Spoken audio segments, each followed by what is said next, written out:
I have declared war against my brain in order to save my mind. The battle wounds don't seem to bother me so long as I know they will heal with time. And the scars remind me to appreciate the days I don't have to. Oh, okay. We'll talk after. All right. Here's kind of what I want to do is I want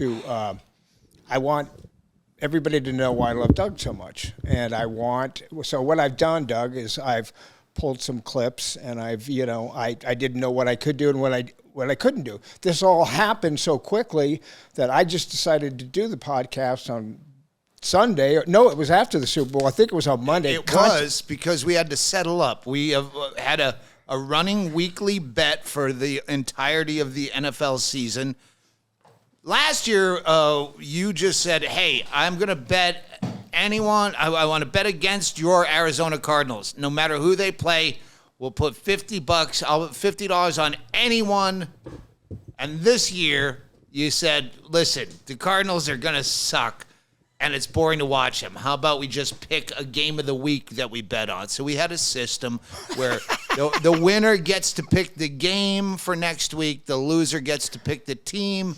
I did an unprecedented 0-9 start, which $900. At 0-5, Michael Biehn calls me and says, you know how bad you have to suck to go 0-5, go in a room and flip a coin and try to get it wrong 5 times in a row, guessing heads or tails. And see how many days you're in that. At 0-9, it's fucking ridiculous. It's hilarious now. We looked up like the chances of getting struck by lightning and all these things. Like you were more likely to be born with 11 fingers than to lose 9 times in a row. We had all of these. And I was never more sad than when I didn't go 0-10. It's a double digits. Yeah. And you kind of pulled back. You won a few, and you got back down to maybe 6 or 7, and then you lost a few more, and you ended up back at 9. For the record, I don't think I mentioned we did up the stakes to $100. I think, I think I might owe you $1,000 or $900. It's 900, one of those. 900. Well, don't. Here's what I told Michael. Here's what I told you, but go ahead. But over the course of the season, I told you we're ready to go. We are going. We're going, right? Well, yeah, we're going. Yeah, we're going. Yeah, okay. This is the way to start any podcast is midstream. Yes. I fucking hate comedy specials where they include the comic walking to the stage and then the long overdrawn applause. Start the special in the middle of a fucking joke. That's how a podcast should go to. I agree. I told Michael when I lost, while I was losing heavily, I said, don't worry, I'm still going to win. I'm going to win by $1. And he didn't know why. And I was saying it on my podcast. We were doing this goofy NFL Get to the Points NFL Picks podcast with me and Brendan Walsh, who you met in Phoenix. He was the guy opening for me doing the prank calls when you guys were out there. The day Norm Macdonald died. Yep. The day I tried to introduce you. I made a mess of that. I said, and I told everyone that listened to that podcast, the 5 of them, I told everyone, well, my secret weapon, no matter how much I lose, I have fans that are insane enough and loyal enough that I can sell this item. I brought it with me. Okay. For $1 more, if I owe you $700, I can find a fan that's going to buy. Yeah, that's it. You know what it is. I went to a yard sale when I dropped off young Michael Biehn at his mom's house here, and she was having a yard sale. This Jennifer, your wife, I call your mother, because she's basically a caretaker. And she had a couple pieces of very nice luggage. And I said, how much for the luggage? I really just wanted to buy something from your yard sale for garbage money and just to taunt you. You know, the same way you wanted to bet against my Cardinals, Yes. just to be a dick. And she goes, just take them. And I had a $5 bill in my hand. I go, I have to pay something for it so I can always, and you didn't let me finish this sentence. You snatched a $5 bill out of my hand, and I took these 2 pieces of luggage, and I got home, and I opened one of them up, and it has that middle pouch with the zipper for your unmentionables and your untidies. So what was in there was a pair of your wife's underwear, and I did actually finally break down and wash it because it was wadded up like a handkerchief in your grandpa's fucking coat and stuck to. So I did actually wash them, but I was going to sell these, and I guarantee you, for $1 more than I owed you, I could have. Someone would have bought these, but instead you said, "Hey, instead of paying me, why don't you use that money to travel out here and be the first guest on my podcast?" So I will return these to you, love, and we'll call it all even. I'm happy. Those were my those were my favorites. No, I didn't. I don't use. I didn't put it bounce or. Were you worried about static cling? Talking to Jennifer now about the she's off camera. So I can't. I've got. Hey Jim, why don't we introduce Jim? Now that we know how I got here, I flew out. I was still on a bender from the Super Bowl when I agreed to come out here, and then booked the ticket. And then Raider, our friend Raider, he said, "So why do you have to go through Salt Lake City to get there?" And I go, "Yeah, I usually get a direct flight from Tucson. Why is there not a direct flight?" And then it took me all day, baffled. I was I that drunk? I booked, and I go, "Oh no," because I came into Burbank. It's so much worth it to go through Salt Lake to not go to LAX. You went to Salt Lake City? Yeah. From Tucson? Yeah. To get here? Yeah. This ends up with ends up with breaking laws with Brendan Walsh and stealing alcohol and ketamine last night. It's been a bit of a titty twister since you called and said, "Hey, come do my podcast." Okay. All right. Well, Yeah. You remember you had your days. I just had a couple of them. Yeah. Yeah. I didn't realize that. When do you remember this? Do you remember when I called you? Was it Monday or Tuesday? And do you remember when you called me? That's what I'm asking you. No, whatever you said, "Hey, will you do this?" I knew that if I didn't jump on it immediately, you might forget the whole thing. Yeah. And I really, this is my New Year's is the day after Super Bowl is when nobody shows up at my house anymore. Right. Football, for you guys know how it goes. Like, it's not a huge thing every week, but it's 3 days out of the week. For the entire season is 1 day of prepping and shopping and getting what am I going to make, and then 1 day of football and all the people come over, and then the Monday of cleanup, and so that's three days is really, and then then nobody comes to my house.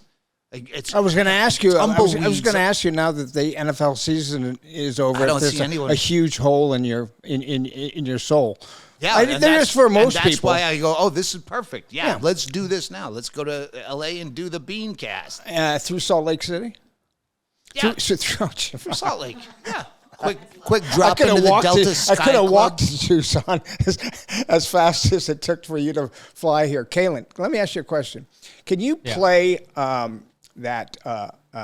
Cause if anybody wants to listen to me, Doug, and if anybody ever wants to hear this, by the way, it's the first podcast I've ever done where like I'm the podcaster and you're the podcast. Don't worry, you know what it is. Yeah, when there was only one set of footprints in that podcast, that's where I carried you.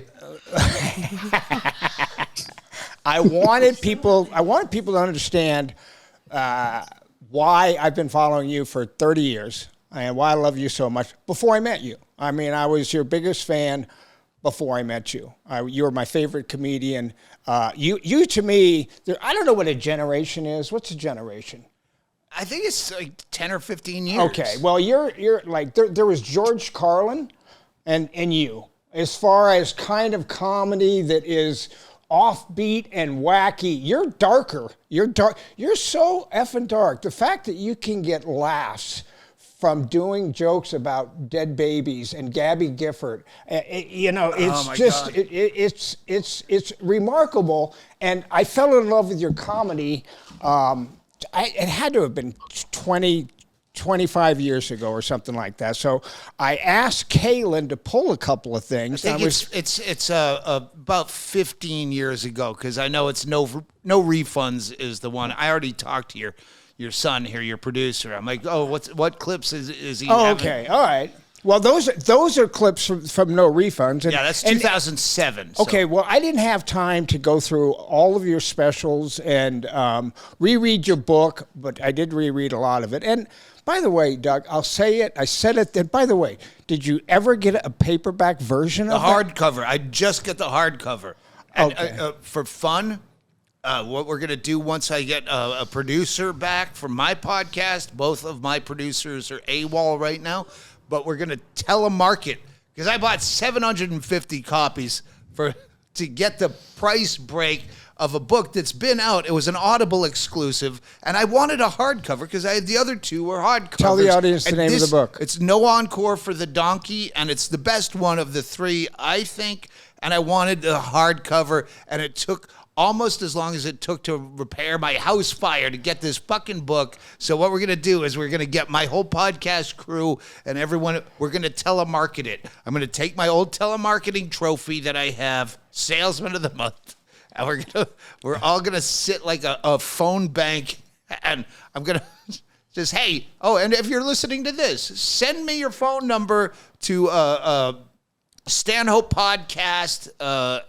at Gmail, I think. How about this one? Meatwig at Hotmail. Either way, just send me your fucking phone number, and one of us is going to telemarket you merch. Caitlin, at some point, can you throw up the cover of his book? Yeah, you're not going to see it, but I already did. You already said it. Is it the new one, I hope? It's just the one I pulled from. It's the one we pulled off the internet. Well, hey, congratulations! It's only taken you about 3 years to get a hard copy cover of it. But I re-listened to it. Like, I haven't read anything, but I re-listened to. I got through quite a bit of it, about 3/4 of it, since I asked you to come on this podcast.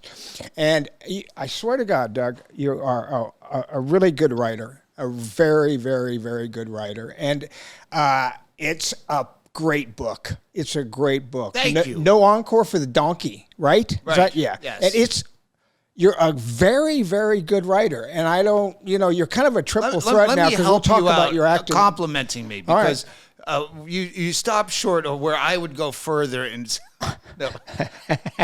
Brilliant. Yeah, should have used the word brilliant. No, but what I do when people say Carlin or Bill Hicks, I actually emailed Chris Rock once, who I don't even know. I just accidentally got his email, and I go, I don't know why I get compared to these people where I feel like I'm more like you. Because Carlin, he's more personal. He talks about his life. Like, there's nothing you know about Carlin or Bill Hicks about their daily life. It's just opinions and jokes and wordplay and this. But where did you live? Like, where did Carlin live? Did he have a girlfriend? Did he have a kid? You don't know anything about the human being. They're just fucking writers. There's nothing funny about that, Doug. There's nothing funny about where he lives or how many kids he's got. Killing your mother is funny. Did he kill his mother? I don't know. Okay. Well, you wrote a yeah. Okay. Well, I get that, but you write comedy. You write your comedy. I do, but I write about my life too. There's a person in what I'm doing. Like, Bingo is in a coma. The girl that just dropped me off, she's half of my first album, Sicko, was about her. There was as real stories about, No, this is Christine Hodge, the one that starred in the movie with me that Michael Biehn wasn't in. that he got fired from. Let's rewrite history. He was too difficult to work with. Wait a second. It was too difficult for the soft focus of that film. Well, The first, Vaseline lens of that movie. first Piece of shit movie. Sorry. all right. So now we're talking about Road Dog, which is a movie that you made about 2 years ago. And you sent me this script, and you said, listen, Michael, if there's something in there you want to play, let me know. And I read the script, and I was stunned at how good the script was. It was an absolutely extremely well done script, and you were perfect to play the lead in it, okay? And you had told me recently, and I checked it out, either on IMDb or on Google or something like that, that it had a higher rating. It got a higher rating than the Terminator. So, and I would definitely point that out. Well, what's happened now is your movie. I would like to back up just one, just for the listening audience. I am not this brash in real life. You and I have a very specific relationship of ball busting. If you meet me in a fucking diner somewhere, I'm not going to be talking about, I'm better than Carlin and Hicks. This is just me. Is that what you were just saying? I thought basically, yes. Yes, I was saying that. You're like all those like Michael Jordan wannabes. Like everybody, like no matter what professional athlete you talk to, whether they're a boxer, football player, basketball player, they're always the best at what they did, better than anybody else. No, I'm just, but my genre, who people I would get lumped in with, where I go, I shouldn't be lumped in with them. That's different than, like, Dave Attell is the best comic, and he's nothing like me. And so I would never say, I'd say I'm better than Bill Hicks. The fucking guy was only 32 years old when he died. I didn't see, here's the thing about Hicks and the other one that Dustin Hoffman played the character in the movie. Lenny Bruce. And Lenny Bruce. Here's the thing about them. I just don't think they're that funny. Well, I do not find those two people. Lenny Bruce, that's just my own personal opinion. I can listen to comics, and I've got my favorite comics, 3 or 4 of them, and I think they're hysterical. Lenny Bruce, I never found very funny. Will Rogers, hang on. Will Rogers, I read a biography now we're going back. where he's this humorist, and he was invited to this basic King Arthur's round table of all the illiterati of the day, and he said some off-color joke that got him banned for years. And when I read it, I'm like, I don't even understand what this means, much less why it would be funny. He just said something that was, and that's what Lenny Bruce is like. Right. You listen to it, and I go, I don't know what this means. I don't know. Like, I know he broke down some barriers. I just don't get. You had to be there. I guess so. Yeah, in the day. Yeah. I guess so. I just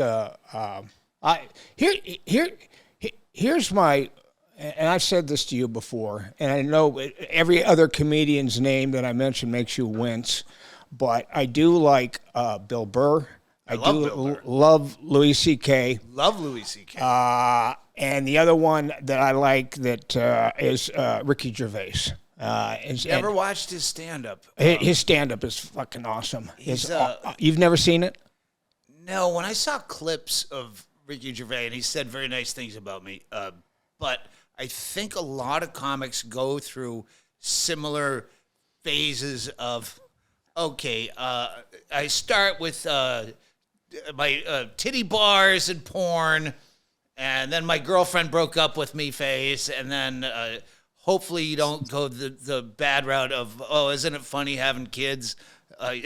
But you eventually get to the I hate the government and conspiracy theories and atheist phase. And and he seemed like he was hitting that atheist phase after he was already grown out of those pants. Well, you got to watch his specials. I mean, he is an atheist.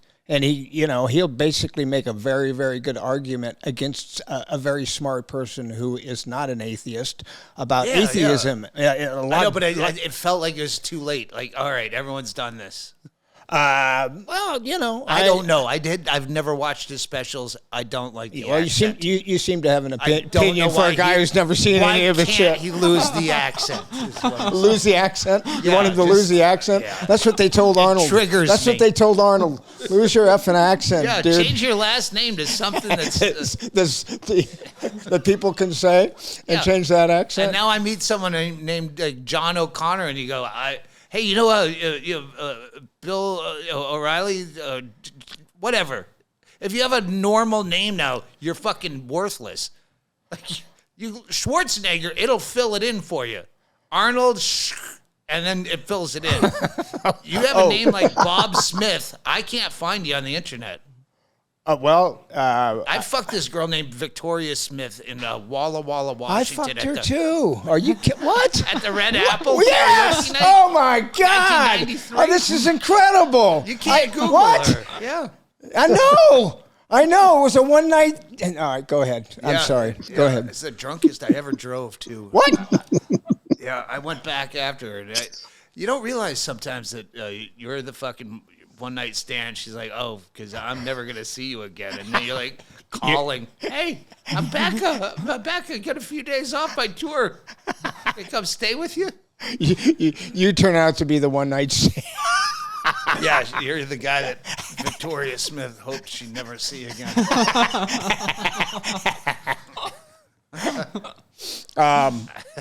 Well, okay. So I didn't know. I have no idea what I'm doing. I had no idea what I was doing. I know that you and I, get along. We have fun and laugh, and that's what we're doing and everything. But I did want to pull a couple of clips for people that know me, that are that dozen people that are going to watch the first podcast that I ever do, to be able to appreciate what you as a comedian. If you don't mind, if I'm is it happy okay? to Could just let me entertain all your people. I that- mean, I live near Tombstone, so I can go probably meet half of your fan base.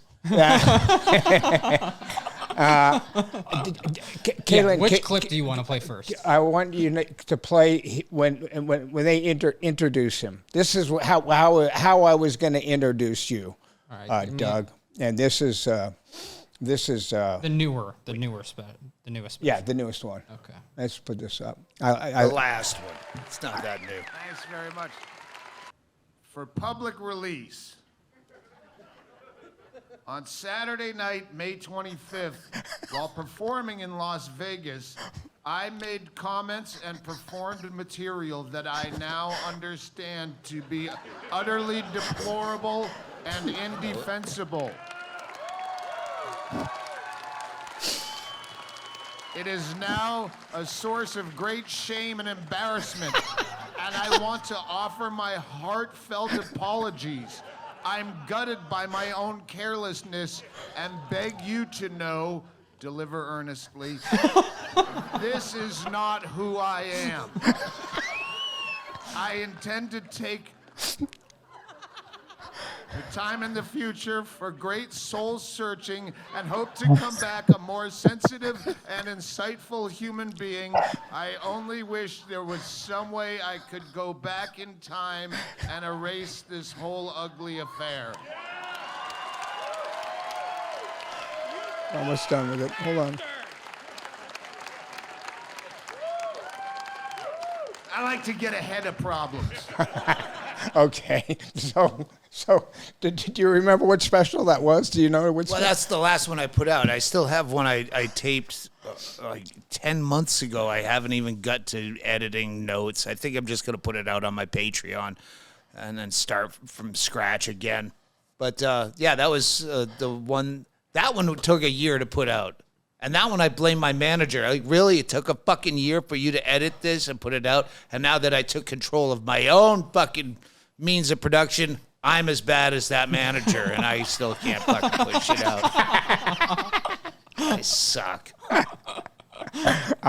Yeah. Well, At some point, are you just like, okay, I just want this out. Like, I want people to have this. I'm not trying to get it on Netflix or anything. I just... Whose phone's ringing? Yours. It's probably It's on the table. It's probably Jim. It's probably Jim saying, "Hey, am I ever going to be part of this fucking podcast? I've been sitting on hold on Zoom for 18 minutes." Doug's happy. All right, say something, would you? Hey, Jim. Let's introduce Jim. Okay, Jim and I have. You know how we have best friends. You're my best friend. But we all. I was just reading your book, and you have series of best friends, and so on and so forth. Right. Jim and I have known each other for 50 years, 50 effing years, and we started the business together. Me as a struggling actor, him as a struggling agent. I ended up becoming an actor and working. As people know my career, working, and he went to a company called ICM, became an agent over at ICM, worked with some really big people like Jeff Berg. Then he went on, he worked at Paramount as an executive at Paramount, and then he went to Jerry Weintraub's company. If I have this order wrong, Jim, you can. He's a Stanford grad. He is smart. He knows. Originally the podcast. I reached out to you because you're like the person I I'm wanted funnier to talk than Jim. to. Yeah, Just say it. I'm funnier than Jim. I'll say it right to his face. I will be that guy in a diner. You go, hey, do you think you're funnier than Jim? You're goddamn right. I'll throw decaf in your fucking face if you say otherwise. So anyway, he's a Stanford grad. He knows everything about movies. He knows everything about who wrote the movies. He's been working in the business. Read like a. All right. Well, then let's asked me introduce to- Jim with this question. Jim, if you're so goddamn smart, how many times has Michael Biehn died in a film? No With every Googling. performance. See, What'd he now say? he tried to come with the funny. In every performance, you died. See, like you died on your. Well, he's pretty See? close. I really don't. I really 29. don't have an answer for 29. that one. 29. Yeah, he ranks 11th in how many people, how many deaths an actor has had. Number one, Christopher Lee. 70 times he died in a movie.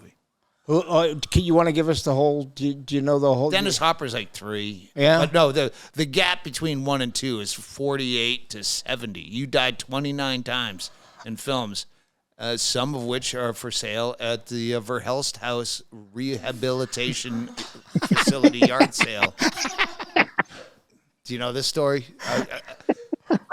No, tell the story. It's You going got to a be story? your wife, but I want to tell your son because there's in Bisbee, Arizona, small town, 5,000 people. They have a rehab facility called the Verhelst House, which has legendary yard sales. About once every month or two, they have a yard sale where they're selling like highway salvage furniture that got left in a ditch, and they'll have the yard sale all weekend. It'll rain, so that shit is wet and rotted. It's the same shit from the last yard sale.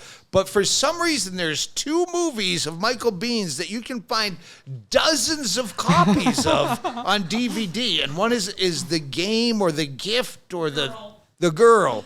And the other is Hidden in the Woods or something. Are you asking? Yeah, me? no, I'm telling me. No, because I take pictures and I send you pictures of this is for sale. I torture you every time I see that. Hey, well, let me ask you a question. Have you ever in your life had a bad performance? No. I've never, except for the movie that I put out that my face was on the cover. That's another thing. You don't have any movies where your face is on the cover that are notable. I noticed that, and you should, because you have fucking brilliant movies. And when I was looking, that's how I found out you died 29 times. I did a little bit of research, too, because I'm kind of a fangirl, and sometimes I like to put on some spandex and look up Michael Biehn.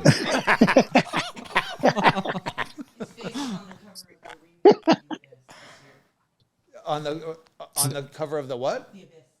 Oh, your face is on The Abyss. Well, it's goddamn... The new one, the new version. Because the Terminator, of course, the Terminator, I always forget when that conversation comes up, is there any movie where the sequel is better? You always forget, oh, wait, the Terminator. I've been trying to do this, and hopefully your son can get with me. We can pair up and do Michael Biehn Awareness Day is the hashtag. I was going to start this yesterday, but I was on that bender.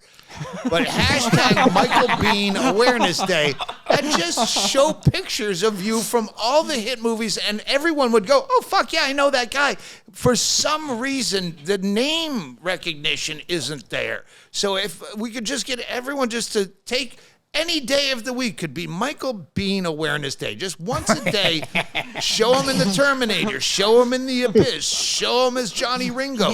Just show the picture till people put that Biehn and the spelling stinks. I think we should change the spelling of your name. It might be a little too late. It's only been in the last 10 years that people have actually pronounced my name as Biehn. I have been Michael Biehn going back to when I did a terrible movie called Navy SEALs with Charlie Sheen. You've been a Navy SEAL in 3 movies? Well, you've done your research. Yep. Look at him. He's done his research on me, too. I've been a Navy SEAL in 3 movies, but I did a movie called Navy SEAls, and I got what they call paid ads. And paid ads are when they're running a commercial on television, and they're saying, this new movie's coming out, and it stars Charlie Sheen and Michael Biehn. Yeah. So that's how it looks, and that's why we need to change it. James, what's his name? The guy that you James. There are a lot of them Crawford around, or James, the guy that directs all your movies. Cameron. James Cameron quoted saying the reason that he thinks you were not the marquee name you should have been is because you, and he didn't say eschewed. I'm saying it to make him sound smarter. You were not into all the schmoozing and the hustle. You just cared about the work, which I read as him saying Michael Biehn was more into hookers and blow than showing up to promote an event. And what a smooth talker that James Cameron is. Yeah. You cared more about the work. As I said on another podcast, I was never that much into blow because I couldn't get a hard on. And when I did, it was said, and that drug hookers for me, and blow. Well, yeah. Oil and water. So that's the way that Doug works. He comes in like he's going to give you this great sort of like wonderful compliment. We need Michael Biehn Day. We need this and we need that. But you know what? You ended up fucking up your career because you were too drunk and you're fucking too many fucking hookers. That's a typical kind of Doug Stanhope sort of. You are your own worst Wikipedia page. You open the party with these stories. So I'm just repeating what you elbow me and go, hey. No. Here's the thing about me, which is really good, and I'm very happy at this point, and I've got a wonderful family, wonderful children, but I don't have any secrets. I don't have any. You secrets. can't remember them. We play the Michael Biehn game where we're sitting around the patio table, the long table, Here we go. and Michael Biehn will start to tell you a story, and everyone puts their hand on their buzzers because he'll go, yeah, the guy from the movie, he was where he ran funny with the leg braces. Tom Hanks. So, but he was in a movie with like a dog, Turner and Hooch. Bing, Turner and Hooch, and you just fill in the blanks of and his stories never go anywhere, but you win prizes. This is why Jim Anderson is handy. Oh, where's Jim? This is why Jim is on this podcast too. So when I start, Jim, I'm sorry because this he'll is call them Go ahead. his stroke names. That's one of my stroke names as he's struggling for it. As you That's one of my stroke names. As you probably know, Doug, I had a stroke 10 years ago, right? I know this because I asked you, hey, when did you quit drinking? And you go, I don't know, I think it was somewhere between the stroke and the heart attack. It wasn't a heart attack. It was a heart murmur or a regurgitating valve, and I made a choice to have open heart surgery after my doctor sent me to a wonderful cardiologist. Did you make a choice to fucking swallow a lollipop stick? Oh boy! I was gonna close on that, but since we're into your surgeries. Do you have a picture of that? Did you know that was coming, Caitlin? I forgot about that one. You forgot that was the most recent. I get a text from the lovely Mrs. Biehn. I wish if I could have gotten a copy of her Penthouse Germany and put the panties as a package, I could have doubled how much I owed you. By the way, what a spread. Anyway, what a spread. What a spread. What a spread. Okay. Yes, it's a spread, a magazine spread. I got you. A magazine spread. How do I know about that? Well, no, it's kind of, it's your, well, no, I never did see it, but yeah, it's kind of online. You know, you look people up when they're famous and you meet them. Yeah. It's like saying, how do you know about Michael Bihn's 29 deaths? Google. But they didn't have pictures on. Like they don't. I've never seen your vagina. Is what I'm trying to say. I'm trying to find a polite way of saying I never actually looked. She doesn't like me to look at it either. Oh my God!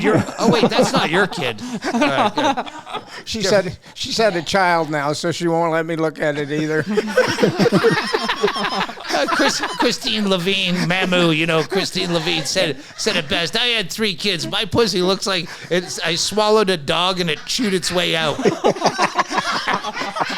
She said that a little man in the boat, mine's more like the wreck of the Edmund Fitzgerald. Gotta be a certain age to get that reference. Forget where we were going, but Jim, I would love to see, like, eventually when they have this organization working, we'll have you on a Zoom, so I'll remember that you're here to talk to you. But let's give it a 1 minute with Jim. All right, go ahead. It's a feature of our podcast. All right. Well, one of the things that listen, this is going. I can tell now. This isn't all the stuff that I'd planned. That I thought, okay, well, I'll pull up this clip. I'll pull up that clip. I'll do this. I'll do that. None of it's really going to work. One of the things that I asked Jim to do was pull up the article that you wrote. Now it's probably 10 years ago about Amber fucking Heard. Oh wow! And be able to read that. Now, it'd probably take 2 or 3 minutes, but this is when I talk about Doug Stanhope, and people say, "Well, why do you like Doug Stanhope?" And I say, "Well, he's a good friend. He's a friend." And that article, I mean, you really put yourself out there. 5 years before that trial, you were the one to tell Johnny Depp that his wife was a cunt and that she was manipulating him. And, Jim? It's one of the benefits of having really nothing to lose is you can be honest. But you lost, but you had the opportunity to lose his friendship. And you talk about that. Usually you say that to somebody who's got their girl, and he stayed with her after that for a while, correct? No, that was, but still, it's it was because of you thought the climate was going away back then, the current climate, the Me Too, whatever, and it's still fucking awful. But no one was like standing up for anyone. Even Manson, I don't know if I could fucking. I love Manson, but when he Charles or Marilyn? Marilyn, I fucking love them both. Love them both, but Manson. I have to know for fucking sure if I'm going to put my fucking balls out there and go, hey, I guarantee you this. Well, what Manson has is out of his fucking mind. Which one? Marilyn. I don't know. I would not. Well, but was he kind of a sweetheart? I mean, yes, when you were, didn't he bring you donuts and blow when you were?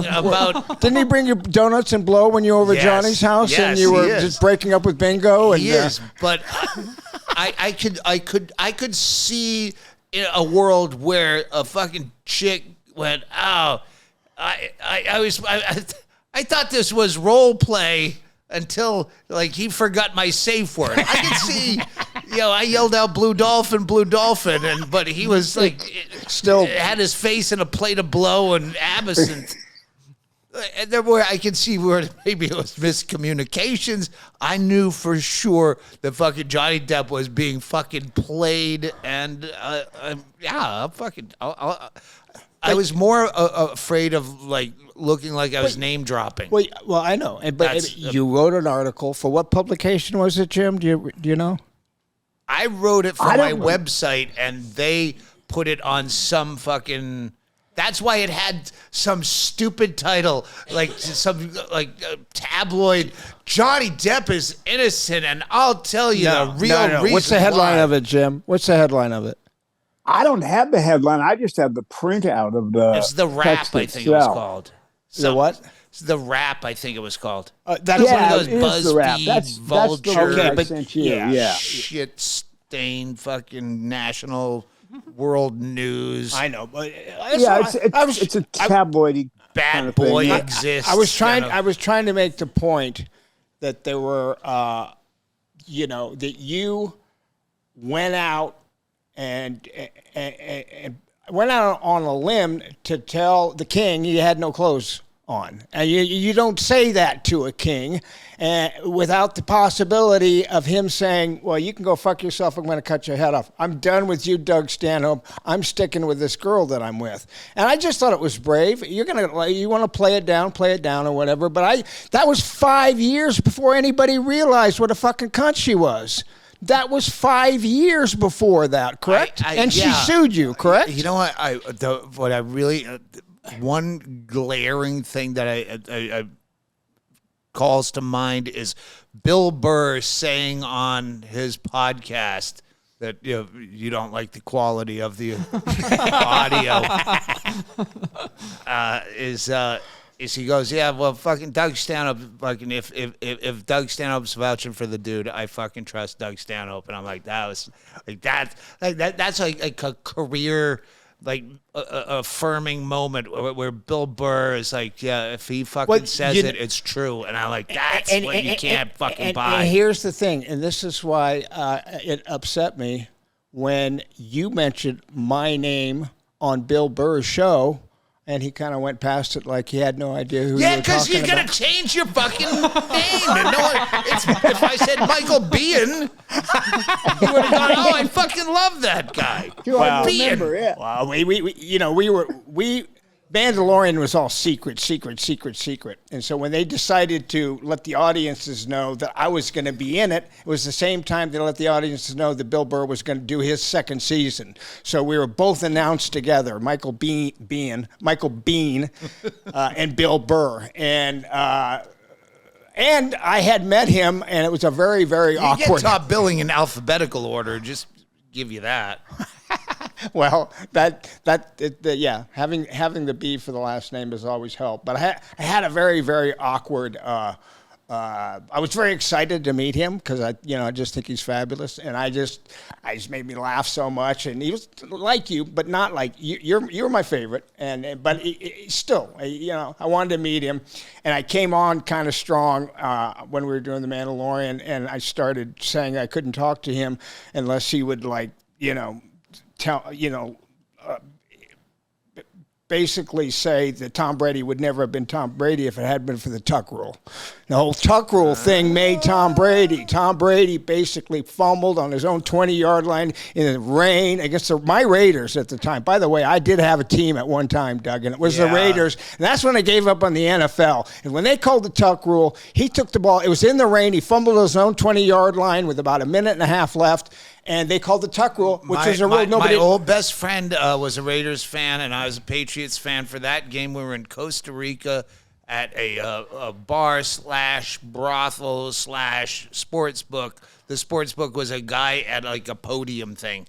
You just so you could gamble, you could fuck and drink, and what and get a tan while you're watching a snow game. Sounds like a fun place. Can you write that number down? First of all, I need for Jen and I.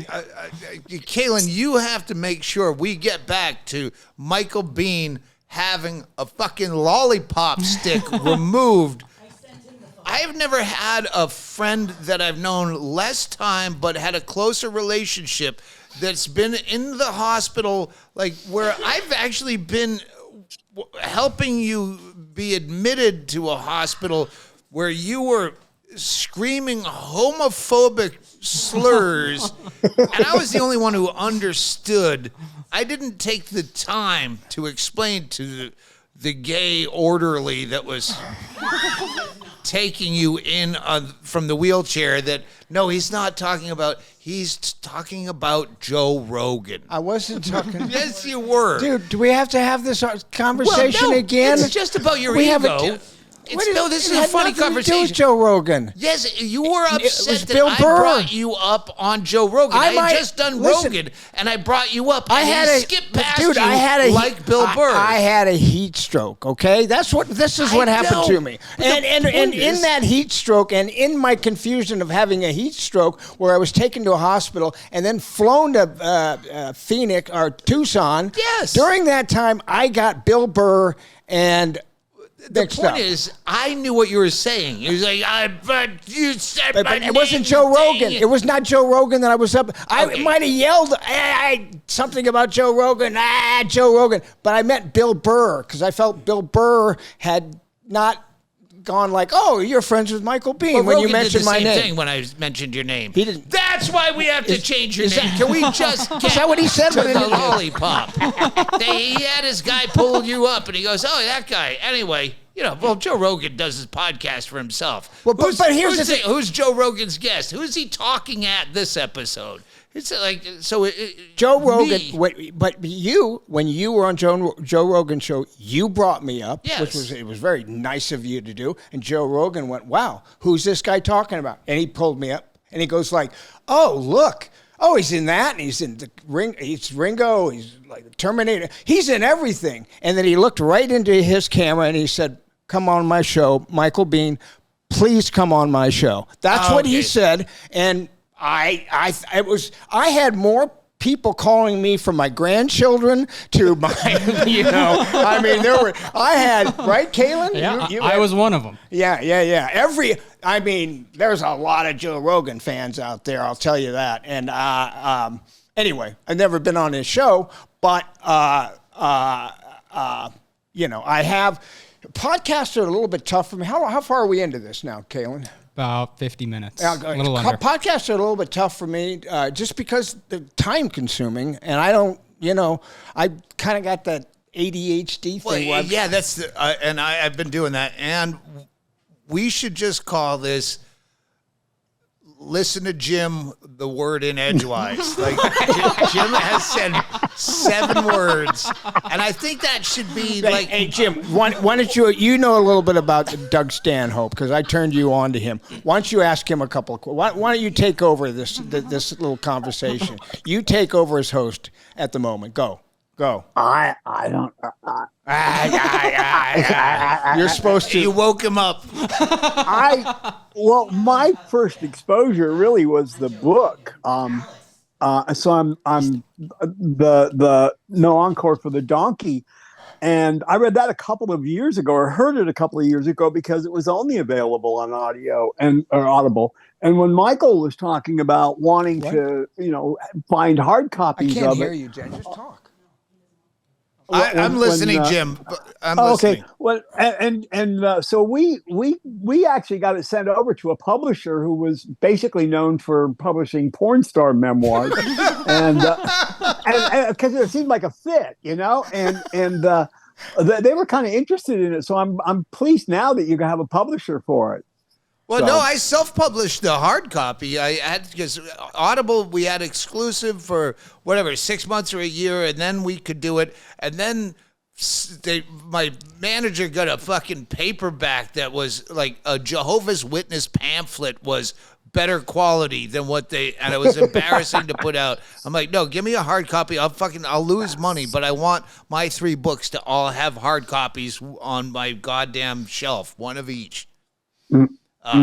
So if you still know those publishers, I'd like to get into porn. Knows. Oh, I do. Yeah, for sure I do. Well, because I was listening to some of your specials yesterday, and Michael was listening to the book again, and he said, the book is different. He approaches the book differently than he does, doing the specials. And I'm kind of curious if you're aware of that when you sit down to do the book. Do you approach it differently? Well, I only did 3 books. I've done comedy for 34 years. Yeah. So. Oh, well, by the way, it seems to me that in the last 6 months or something, you've given me the impression that you're taking like some time off. You've just decided to, and I wanted to ask you why is the road dog sitting on the fucking couch? Well, it's coming to an end, but was mostly my identity was my house. You've been there. Okay. That was the center of everything. It's like if the comedy I told you store not went to out smoke of in bed, business. man. How many times did I tell you not to be smoking in bed? I told you that about yesterday. Fucking 1 year. Yesterday was 1 year from the fire. Yesterday? No, 1 year quit smoking. Oh yeah, congratulations on that. By the way, I was going to have all at. This is such a great story that doesn't get enough traction. Is how the coup that we pulled off to watch the Super Bowl together last year, when it was the Chiefs Eagles, and I scheduled my flight. I was going to Australia, so I scheduled my flight with a 9-hour layover in LAX.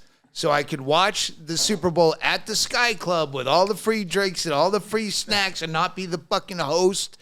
And then I told you guys, if you guys book a ticket for like within a few hours, then you can get through security. I can get you into the Sky Club because I get 3 guests.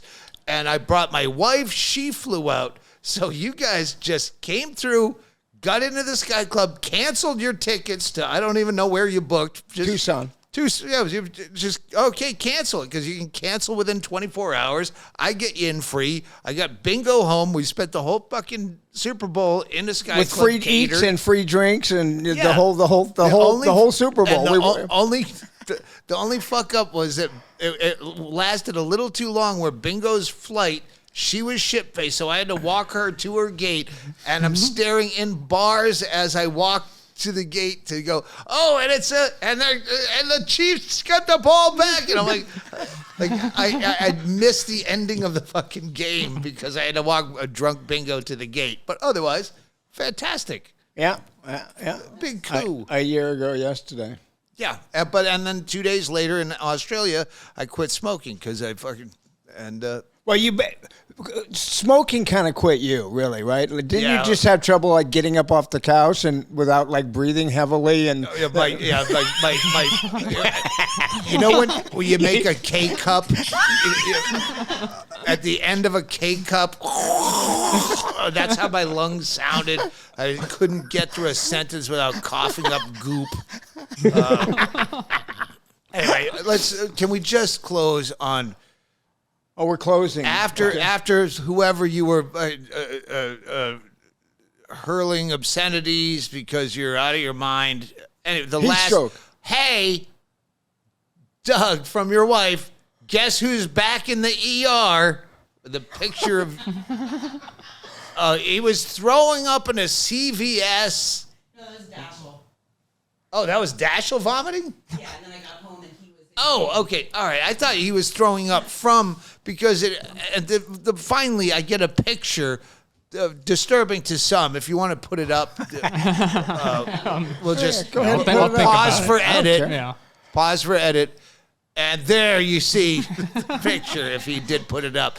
It says, they had to go up into your... no, they didn't. Or down? No, they did that whatever that word is, the arthroscopic... I thought they shoved it up your ass. No, they go in like this. Oh, okay. No.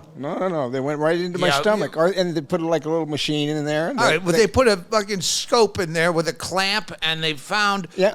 A popsicle stick, or not a lollipop stick in your upper colon that it ruptured your bowel. Yeah. And fucking, you went septic, and A little bit. And I guess it was the heat stroke that made you swallow That's a different story. an entire lollipop hole. That's a different. Those are two different things you're putting together. There was not heat stroke had nothing. If heat stroke is going to be your excuse for everything, we'll just say heat stroke made you swallow an entire lollipop that you don't remember.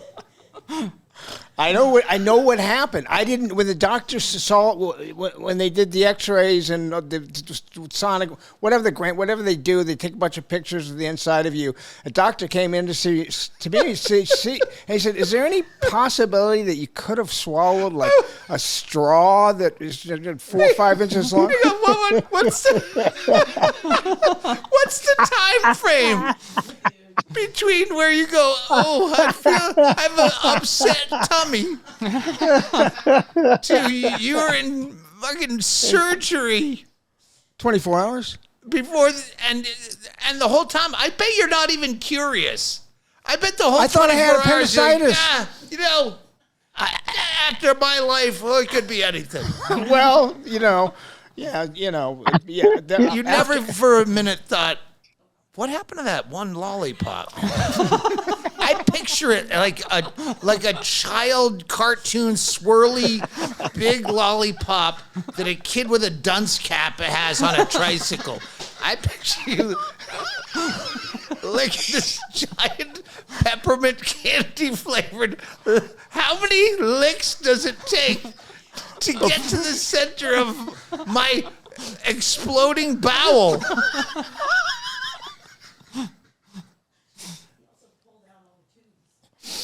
At some point I'll tell the story the way without a Doug Stanhope comedy spin on the whole thing. And I'll explain what happened. Jim tell it. Jim is going to start his own podcast. You can imagine where my mind went when I heard that he was in the hospital after ingesting a dangerous substance. The same as I thought, that he shoved a popsicle up his ass. Yeah, exactly. Jim is going to start his own podcast. Things I was going to say on the Michael Biehn podcast. Things better left unsaid.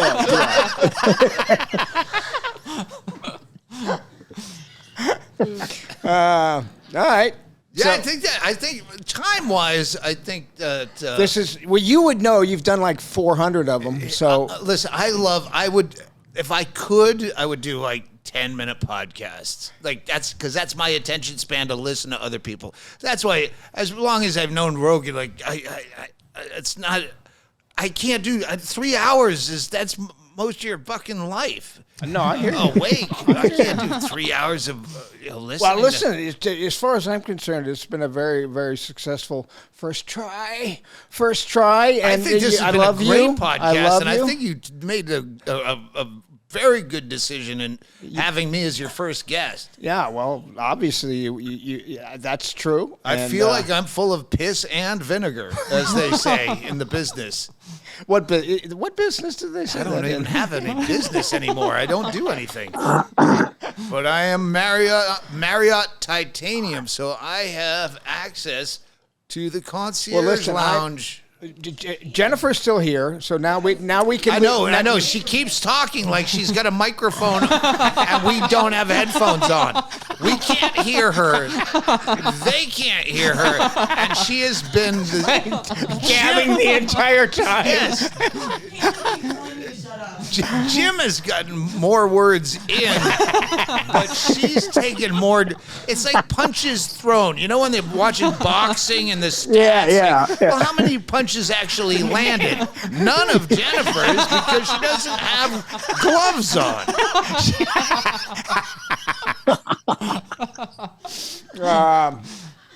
What are you? When are you going? When are you going home? Tomorrow? Yeah, I get a late flight. All right. Well, listen.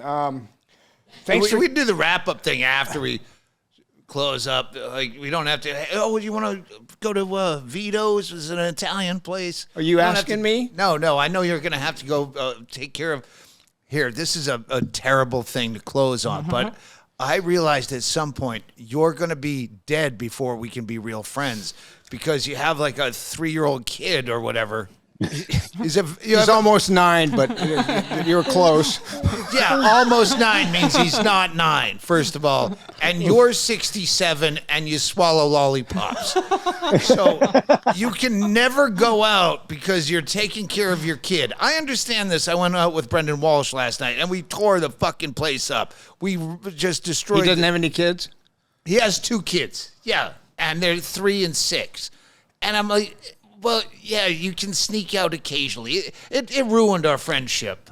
But I know Our he'll friendship be alive. or you and Brendan? Oh, Brendan's friendship. No, yeah, like he can't go out on the road for fucking months like we used to do and pee in hotel beds and then change rooms. And stuff. What a shame. Yeah, we had some fun. Good old Yeah, days. that does sound like fun. The point is, Let's be on the he'll on come the out hotel on the other bed. side of those kids turning 18.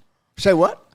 I'll see Brendan Walsh again. We'll be friends after his kids. You don't turn think 18. that we'll be friends after? Or you Well, don't- you're 67 and you swallow lollipops. I don't know if 77 is going to be like prime time I'm hanging out with surprised. Biehn. I'm surprised I made it to 67. Believe me, the lollipop story is way down the list as far as close calls go in my life. Believe me. But it's the dumbest. It's the dumbest. You can't say, "Oh, I was fucking on smack and someone dared me," and fucking Slash was there from Guns N' Roses. No, No. you just were at home and ate a whole lollipop. So I don't have a great feeling like we're gonna be hitting Tahiti in your late 70s when you don't have to take care of a kid. Listen, I know that you're well. Okay, Unless you have some resurgence at where you're a blockbuster and you have all that like nanny money, like Hollywood nanny money, where you have like a series of like Filipino ladies that teach the kid fucking karate and all this stuff that really wealthy people that don't really have to parent. No, I like. You think, Doug? I like being a parent. I love being a father. To my I don't child. like you being a parent. You're cutting me out of the equation. Well, I want to get you off the wagon. Jennifer's over there. You can't hear her, but she's screaming, "No! First of all, no! Not off the wagon!" As many things as I'm exaggerating in this entire podcast, and that's the one thing you go, no, like I'm serious now. Now I'm serious. No, actually, there's people, we just talked about this. There's people that you go, oh, no, I don't ever want you to drink again. Sean Rouse, you probably don't know. But there's drunks that you go, oh, no. And I think you'd probably be a very bad drunk. You're probably a mean, caustic drunk. So, I don't want you off the I don't want you off the wagon, but I want you around me when I'm off the wagon. Wow. When was you can when take was a the last plunge. day that you spent without a drink? I don't know. Because you used to say you used to.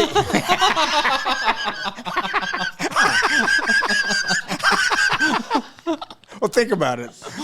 No, I mean, I brought my own glass. For this, yeah. Yeah, I'm like, if I'm traveling with my own mixers, booze, straws, I have my own cocktail straws. I'm probably a regular. Well, you're a regular. I'm a regular all right. at this bar. Wherever I am is this bar. There was a time that you told me, and I think some other podcaster might do this, where that you're going to take a month off. You were going to take November, and you were not going to drink. You were not going to smoke. 6 days lasted. It lasted 6 fucking days before you started fucking swelling. Yeah, but that that was more cigarettes than booze. I would do the sober October. I didn't necessarily do in October, but I would do. I did a bit about. I did a sober October where I lasted maybe 9 days. I think. 6. Or it could be 6. I don't know. 5. But there were a lot of times where I would quit drinking. Basically, like I'd still drink like 2 or 3 drinks. You're a really night. horrible to be around too. But it was to quit smoking, because to quit smoking. I might have been a bad drunk. You're a bad sober person. You being sober, it's just way worse than me being drunk. I can guarantee you that. Yeah, he would. Your dad would come over and he'd go, "Yeah, I'm just waiting for that sweet spot around 4 drinks where you actually get like talkative and funny. Because before that, you suck." No, you're fine. No, I just don't. I don't communicate. I'm all in my head. I'm worried about the tater tots. I'm cooking tater tots. I haven't had anything to drink. You're in your head? Let me ask. I'm saying when I'm sober, I'm bored because I'm in my head. When was the last time you went to sleep sober? Well, play it. All right, give me a it. second. Oh, I see what you're doing.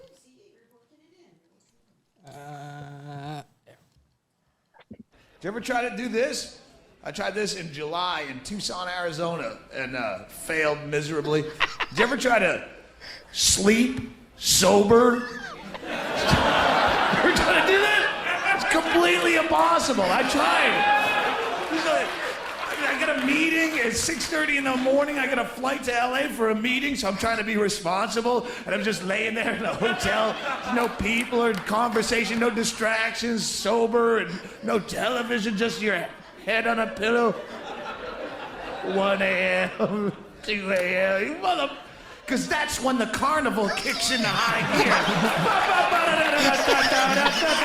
You're almost 40 years old, you fucking loser. How long are you going to do this? How long are you just going to get drunk and amuse shitheads for a living? Well, there must be something that rhymes with orange, lorange, smarange, orange. This fucking music is playing in there and it always sucks.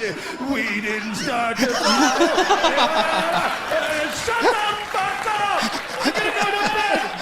3 more hours! I'm gonna sleep! And my ex-wife is in there. You never took me to the botanical garden. It was always about you. You fucking megalomaniac. You never cared. I was dying of loneliness. It was always better since the world was turned. Shut the fuck up! You're gonna sleep. Hey, I have not listened to that bit.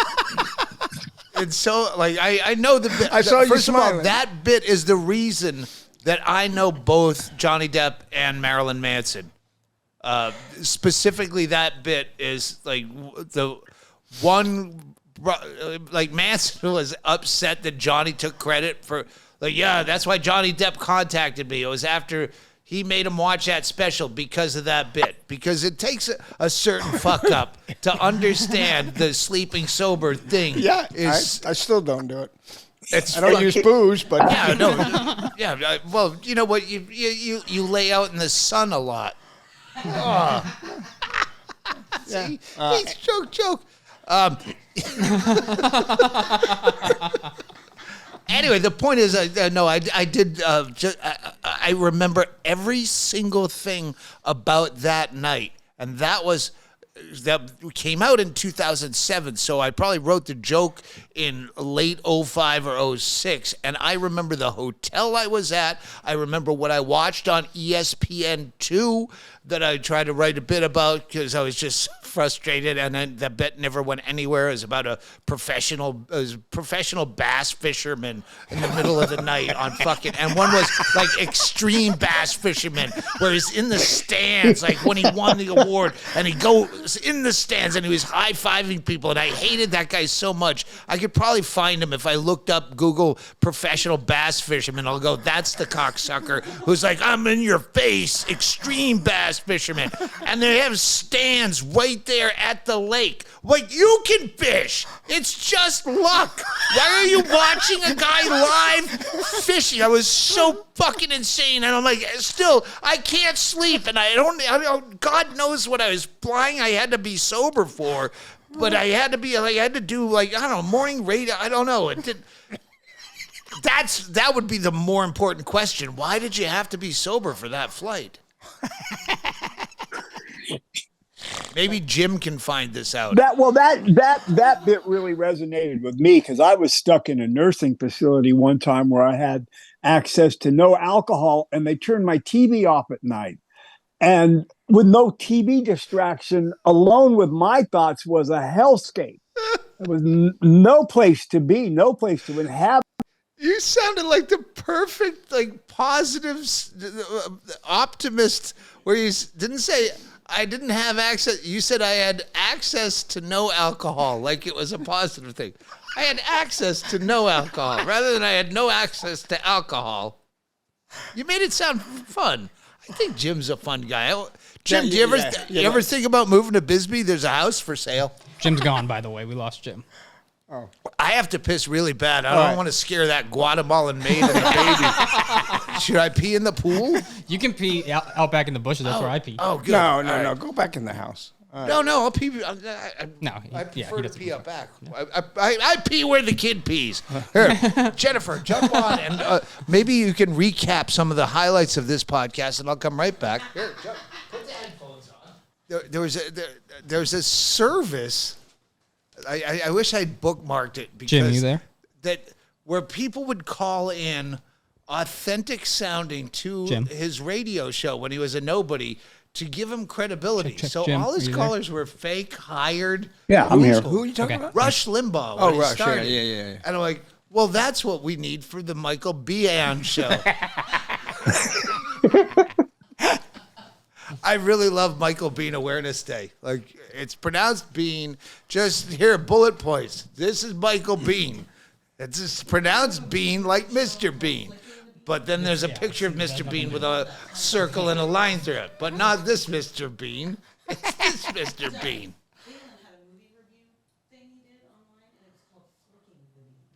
Oh, didn't this come up? Wait, or was it? Oh, I think this was a Raider idea. Flicking the bean? For our podcast. Well, we had several ideas for podcasts, and I think Flicking the Bean was one of Raider's title ideas. But Well, I have a podcast with the guys I worked with at Corolla. We all do a podcast, and so my segment is called Flicking the Bean. Nice. I just rate and review movies and TV shows. Jim's back, by the way. We're up, so you can put your headphones on and keep going. All right. I don't want to lose this gold.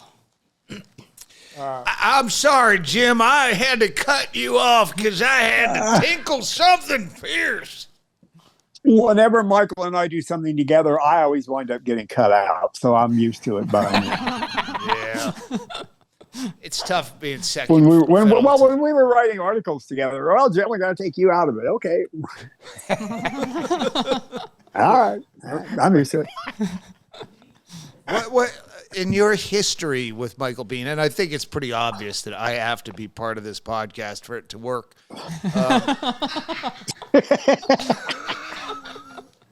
In your history with Michael Biehn of 50 years, what were the highlights and lowlights specifically of your friendship, your involvement with him? Was there times where you felt dismissed? Were there times where you felt like you had to mother him? Were there times he sent you to score? Did you ever fuck a sloppy second? Was there ever a girl that was trying to fuck Michael Biehn and then went, "I'll fuck his friend Jim"? No, not exactly. Michael and I spent a lot of time together early on, and then we kind of went our separate ways. There would be years where we wouldn't really have any contact at all.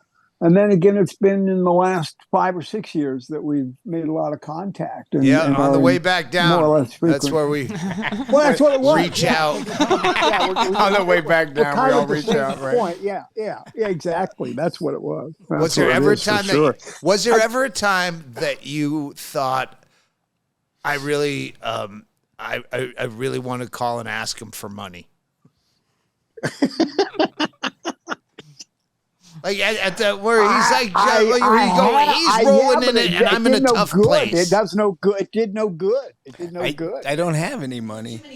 Well, yeah, Too many wives, too many children. There had to be a time where you thought he had money. All he had to do was explain how many ex-wives he had. And I said, okay, Michael, yeah, I can see, yeah.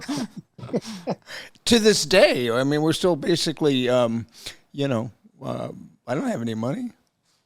And any money that I did have, like when I had a lot, it just like went away. And then, I did a show once over in France, and after I was finished it, I went just going to to bring that one up. Yeah. All right. I went and went, As went, where went, your went- money can went go, and yeah. stayed at the George Cinq. I remember I got paid $100,000 to go do this movie over in France, and then after I finished the movie, I went to stay at the George Cinq and just like stayed there for a couple of weeks, and there was a lot of drugs, there was a lot of booze, and there was a lot of women coming and going. And by the time I kneeled my way home, I didn't have that 100,000 anymore. But it was a pretty good couple of weeks. As soon as the movie was over, you went to the front desk and said, "Give me the most expensive suite you have." Yeah, no, that's pretty. You had a driver driving you out to the cemetery where Jim Morrison is buried. Yeah, I You wanted were- to see Jim you were Morrison's having- grave. Yeah, you were having a great time Was having a until great time. your wife came along and said, "Hey, you got to get back home." Well, one of my manic episodes, I believe, is what that Have was. you been diagnosed with any kind of a mental illness? You've been Zolofted or Prozac in the day? Of course. And did any of them work? Did any of them stick? Are you still No, on anything? No. My wife's trying to get off a lot of the things she's on, and I think she should, but I'm not the guy to coach her. But she's running through the gambit of doctors, as everyone with mental illness does. I didn't know if you were still like, yeah, you occasionally crush up a lithium and snort it. No. I don't do anything anymore except for a little bit of Xanax to go to sleep at night. Yes, I think that's well. I try to break it up.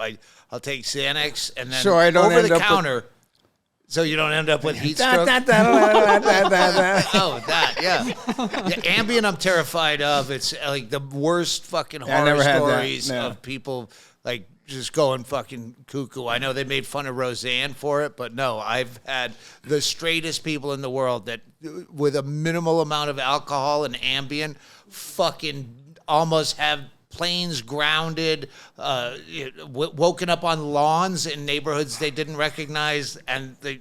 Why are you shaking your head, Jen? Because Ambient's a fucking- one of the Kennedys, Patrick Kennedy, Yeah, drove got in a into a fucking situation. light pole. Yeah. And Yeah. got off, and he was a rightfully He was so. a congressman. He was a congressman. I wanted to start an Ambien podcast and just interview people who have these Ambien stories. Like this was like one of them was my managers at the time, Judy Marmel, her husband, just took an Ambien on the plane to fucking knock out sleep, on, yeah. and had 2 scotches. And at some point, they were going to ground the plane because he was no memory, complete blackout, no memory. I can't remember his name, a gay comic in Austin, where he was back in the AOL Instant Messenger days, had just a couple of drinks and an Ambien, and he woke up with the full logs of all the shit he was saying, zero memory, but all the evidence going, oh my God. I had one experience where I talked to my manager, like just normally. I went to bed, minimal drinking, maybe 6-7 drinks, which is not drinking for me. But seriously, and had a regular business conversation. He was in Bisbee at my house, and I went to bed, and then the next morning I said, hey, that thing we were going to talk about. He goes, well, we talked about it last night. The Scotsman, you know. Yeah. And I go, no, I went to bed. No, you got up like 10 minutes later. Like 10 or 15 minutes, I got back up and had a completely lucid. He didn't even think I was. He goes, you didn't seem drunk at all. He knows me. Doug, anything after about 6 drinks that you fucking always forget. You always forget. Now, but this was. Okay. Now I just don't remember anything. That's I why don't we. remember That's sober why times. we get along so well. Neither one of us can remember. Point being, I had a completely lucid, sober conversation that I had zero recollection of.